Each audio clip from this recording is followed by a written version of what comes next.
Shalom, selamat petang kepada saudara dan saudari dimanapun Anda berada pada petang ini. Terima kasih karena bersama dengan saya sekali lagi pada petang ini di dalam renungan saat indah bersama Tuhan. Renungan kita pada petang ini bertajuk pentingnya hikmat bagi orang percaya.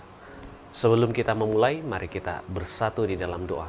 Tuhan Bapa kami yang bertakhta di dalam kerajaan surga, terima kasih atas kesempatan ini, di mana kami dapat mendengar renungan mengenai Engkau Tuhan. Terima kasih Engkau sudah mendengar dan menjawab doa ini, dalam nama Yesus kami berdoa. Amin.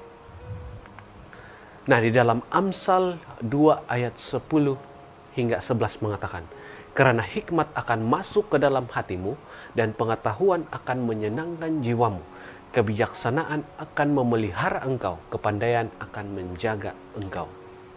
Nah, secara umum kata hikmat ataupun dalam bahasa Inggris itu wisdom memiliki arti tentang suatu pengertian dan pemahaman yang dalam mengenai orang, barang, kejadian atau situasi yang menghasilkan kemampuan untuk menerapkan persepsi, penilaian dan perbuatan sesuai pengertian tersebut.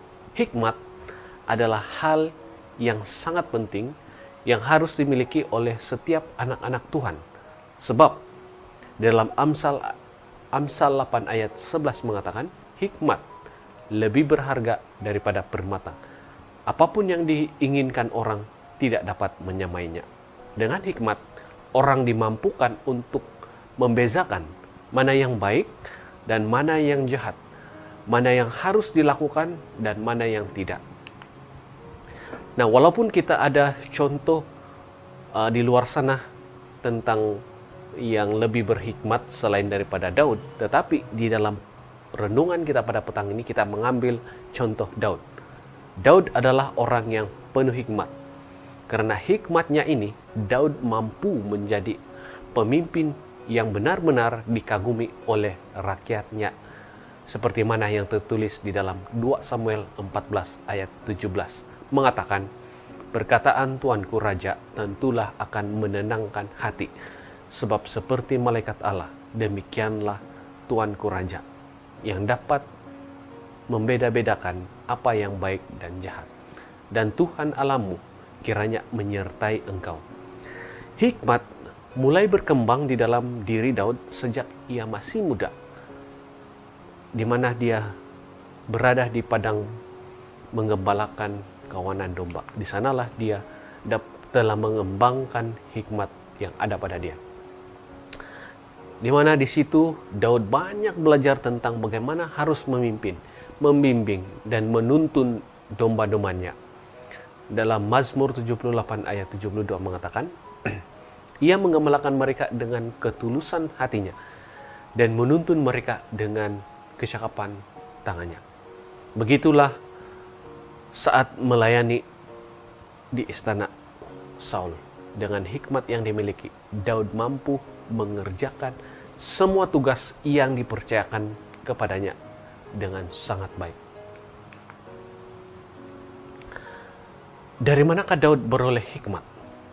Nah, hikmat yang dimiliki Daud adalah buah dari persekutuannya yang karib dengan Tuhan dan ketekunannya dalam merenungkan firman Tuhan di sepanjang hidupnya.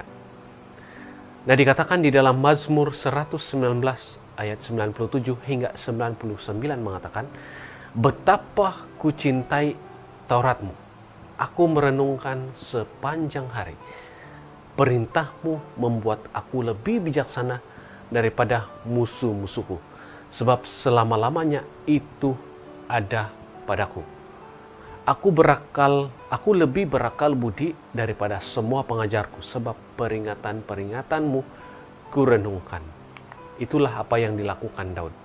Dalam Yakobus 1 ayat 5 hingga 6 mengatakan juga, tetapi apabila di antara kamu ada yang kekurangan hikmat, hendaklah ia memintanya kepada Allah, yang memberikan kepada semua orang dengan murah hati dan dengan tidak membangkit-bangkitkan. Maka hal itu akan diberikan kepadanya. Jadi hendaklah ia meminta dalam iman dan sama sekali jangan bimbang. Sebab orang yang bimbang sama dengan gelombang laut yang diombang-ambingkan kian kemari oleh angin. Jadi disinilah kita dapat melihat bahwa hikmat itu sangat penting di dalam kehidupan kita. Sekiranya kita kekurangan hikmat, marilah datang kepada Tuhan untuk meminta hikmat. Mari kita akhiri renungan kita pada petang ini dengan doa. Mari berdoa. Tuhan Bapa kami yang bertakhta di dalam kerajaan surga, terima kasih atas hikmat yang Engkau berikan kepada kami. Biarlah Engkau memimpin kami agar kami terus bijaksana seperti mana yang Engkau inginkan. Kami persembahkan doa ini dalam nama Yesus kami berdoa. Terima kasih saudara dan saudari yang bersama dengan saya pada petang ini. Sampai jumpa lagi. Tuhan memberkati.